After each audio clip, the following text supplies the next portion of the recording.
میری عمر 27 سال ہے, میرے پاس اتنی رقم ہے جس سے حج کیا جا سکے, میری ابھی شادی نہیں ہوئی ہے, میں دونوں کام کرنا چاہتا ہوں, فی الحال رقم میں کوئی بھی ایک کام کروں تو دوسرا اگلے 3 سال کے لیے مشکل ہو جائے گا.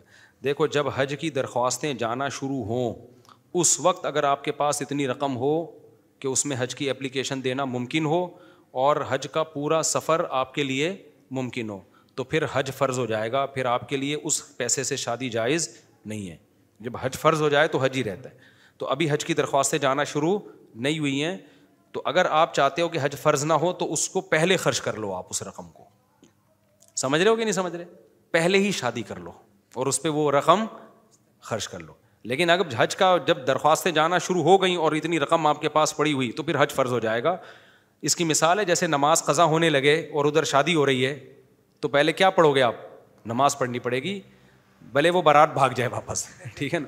تو جب شریعت میں جو 5 ارکان ہیں نا, جب ان کی فرضیت کا ٹائم آتا ہے تو یہ سب سے مقدم ہے. تو حج کو فرض ہی نہ ہونے دو, آپ وہ رقم پہلے خرچ کر لو. جیسے لوگ کیا کہتے ہیں, ہم نے بھی مکان کے لیے 2 کروڑ روپے جمع کیے ہیں, اب وہ ہم جو ہے نا مکان بنائیں حج کریں, حج تو فرض ہو جائے گا. تو میں ان سے بھی یہ کہتا ہوں بھائی آپ جو ہے نا جب حج کی درخواستیں جانا شروع ہوں اس سے پہلے مکان خرید لو. آپ رہنے کی نیت سے, بیچنے کی نیت سے خریدو گے تو وہ تو مال تجارت ہے, اس میں حج فرض ہو جائے گا. اپنا گھر خریدو رہنے کی نیت سے, آپ خرید لو گے تو جب حج کی درخواستیں جانا شروع ہوں گی تو آپ کے پاس پیسہ نہیں ہوگا. لیکن اگر اس وقت تک آپ نے پیسہ رکھا تو پھر حج آپ پہ فرض ہو جائے گا. یہ بھی دیکھو شریعت کا ایک حکم ہے نا, تاکہ لوگ پیسے کو روکیں نہیں. کس کس طریقے سے اسلام نے دیکھو پیسے کو سرکولیٹ کیا ہے, کتنے طریقے ہیں یا نہیں ہیں.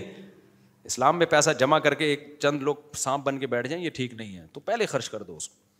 اب کہاں سوال پیدا ہو, رشتہ نہیں ملے گا, تو بھائی پھر آپ ایسا کر لو, یعنی وہ ہو سکتا ہے کہ ابھی حج سے پہلے رشتہ ہی نہیں مل رہا تو پھر کیا کروں, تو پھر کوئی ضرورت کی چیز خرید لو اس سے, تجارت کی نیت سے نہیں, استعمال کی نیت سے کوئی ضرورت کی چیز خرید لو اس سے.